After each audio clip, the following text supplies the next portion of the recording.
Your readiness to train is an extremely important metric that we need to be tracking every single day as athletes. And with new technology such as the Whoop Band coming out, we're getting better and better at tracking that metric. However, not every athlete can afford the $500 that it takes to buy one of these bands. And for those athletes, we need alternative methods that will track this same thing. Your body's readiness to train is essentially your recovery measured up against the stresses that you've had in the past. So whether that stress might be a game, a performance, or something in your personal life, you need to make sure that you have the proper recovery aspects in place to recover from those stresses so that you're ready to go on your next training session. For athletes that are not able to afford these type of tracking devices, we can still come up with simple but effective ways to track their body's readiness to train. We like to prescribe different power exercises at the beginning of each workout to see how an athlete is feeling on that day.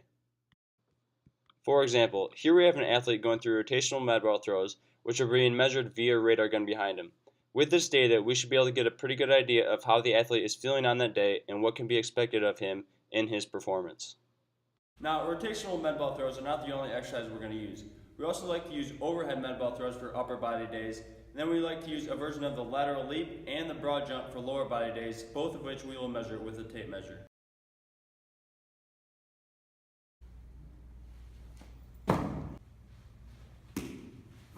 There are two reasons we chose to use these exercises. First, they are very important in the development of the baseball player, and second, they are very easily measured. So over time, you should get a good feel for where your athletes are on each of these exercises with their numbers.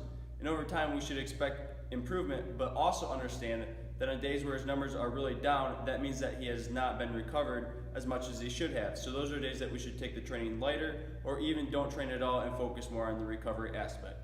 Obviously, this will not be as accurate as a good tracking device would be. However, it can still be an effective option for athletes that don't have access to these devices to see how they should go about their training on any given day.